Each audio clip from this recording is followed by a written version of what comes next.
Bienvenue dans ce cours vidéo pour te donner des trucs pour maximiser ton utilisation de l'application Inspiration. D'abord, tu peux voir que j'ai déjà déposé des bulles pour faciliter la présentation.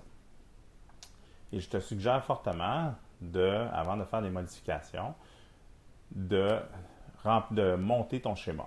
Donc, quelles sont les options que j'ai? Si j'ouvre la boîte rectangulaire en haut, j'ai le choix de plusieurs formes. Par exemple, si je veux modifier mon titre de chapitre qui est au centre de mon schéma pour le mettre en évidence, je pourrais, si j'applique, la boîte va me dire appuyer deux fois, donc appuyer deux fois sur la boîte rectangulaire pour modifier la forme de la boîte qui contient mon titre de chapitre. Ça permet de le mettre en évidence. Je pourrais également, il y a donc dans cette barre d'outils des images préenregistrées selon différents sujets. Si j'ouvre les sciences de la vie, très intéressant dans notre cas, on a parlé au chapitre 4.1 des chromosomes. Je pourrais insérer, si je vais ici, donc créer une boîte à partir de mon chapitre 4.1 sur l'ADN et les chromosomes. Je pourrais, par exemple, insérer une image, en appuyant deux fois, d'un brin d'ADN. Ça me permet de rendre mon schéma plus original. Dans cette barre de tâches-là, également, il y a deux autres fonctions qui peuvent être intéressantes dans le cas de ton schéma de concept. Premièrement, tu peux activer la caméra de ton appareil et tu es capable de prendre une photo de ton manuel. Également, tu pourrais faire des captures d'écran des différentes présentations qui t'ont été données par tes professeurs, déposées sur Studio ou sur Classroom, et te faire une banque d'images, te créer un dossier, puis y accéder, comme c'est le cas ici. Tu vas voir, je me suis fait un dossier avec les différentes images de sciences secondaire 2. Je pourrais, dans le cas donc d'une image avec un schéma, là je l'ai remplacé par 4.1. Évidemment, il devrait être lié donc à 4.4. La photosynthèse, je vais éliminer le lien ici.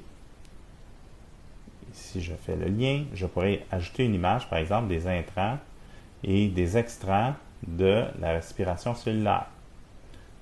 Ensuite de ça, quand je veux consulter mon schéma, je vais avoir l'information, je n'ai qu'à ouvrir l'image.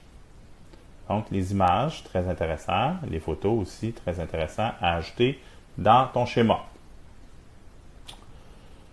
Autre fonction, les autres fonctions qui peuvent te permettre de personnaliser ton schéma sont principalement dans le i. Donc, si j'ouvre le i, j'ai plusieurs fonctions possibles. Si je surligne, encore là, mon titre, je pourrais, par exemple, changer le remplissage pour le mettre en évidence. Donc, mon titre a un remplissage différent. Je pourrais également, si je retourne dans les différentes fonctions, modifier l'épaisseur de la ligne et la couleur de la ligne à l'extérieur de la bulle. Encore là, le but, c'est de mettre des informations plus importantes en évidence. Par exemple, le titre de mon chapitre. J'ai d'autres fonctions qui sont disponibles. Je pourrais, si je vais dans l'onglet texte, modifier, donc soit mettre mon texte en italique ou en gras. Je vais enlever l'italique. Je pourrais augmenter la taille de mon texte. Je peux le faire avec les flèches ici, avec le plus et le moins. Je pourrais également, si je veux encore là mettre en évidence mon texte, dans ce cas-là, le titre du chapitre, je pourrais changer le type de police que j'utilise dans une bulle. Je retourne. Je pourrais également modifier où mon texte est situé dans la bulle. Donc, je préfère personnellement la laisser au centre, laisser le texte au centre. Pour ce qui est du diagramme, je pourrais également modifier la taille ou la forme des flèches. Dans ce cas-ci, je préfère personnellement les flèches droites. Je pourrais mettre des flèches plus fines si je le désire. Donc, on va conserver celle du centre. Et je peux modifier également la couleur de mon arrière-plan. Je pourrais le laisser blanc, je pourrais le mettre bleu, le mettre jaune, peu importe. Encore là, le but, c'est de personnaliser mon schéma et de faire ressortir les bulles. Quelles sont les autres fonctions qui sont intéressantes? Premièrement, on t'a demandé d'écrire sur les flèches. Donc, pour pouvoir écrire sur une flèche, donc des verbes d'action ou des liens, établir les liens qui existent entre les différentes bulles, si on va vers 4.2 ici, je vais sélectionner la flèche en appuyant 2 fois et à ce moment-là, ça me permet d'écrire sur la flèche. Quand je veux refermer, je repèse sur l'écran, le lien se ferme. L'autre chose qui est très intéressante aussi, je pourrais insérer un lien vers un des nombreux vidéos qui m'ont été présentées dans le cadre du cours ou déposées sur Studio. Je n'ai qu'à aller copier le lien dans YouTube ou sur l'agenda Studio. Une fois que j'ai copié le lien, je viens le déposer dans ma boîte. Donc, vous pouvez voir ici, j'ai mis une vidéo sur la photosynthèse et la respiration cellulaire au niveau du sous-chapitre 4.4.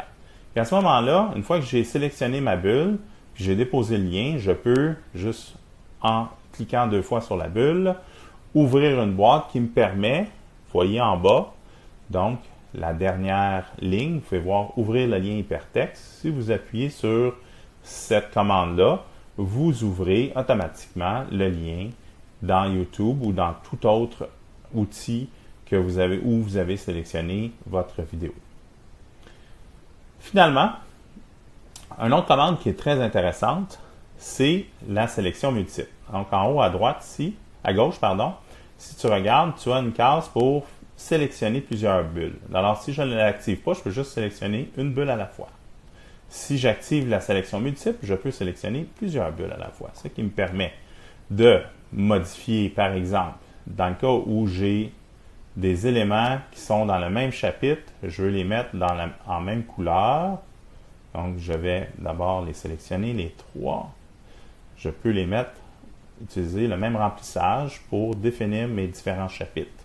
Je peux également, si je veux modifier des formes de plusieurs boîtes, par exemple mes sous-chapitres, je pourrais surligner mes sous-chapitres et mettre des boîtes différentes, donc des formes différentes, encore là, pour les mettre en évidence.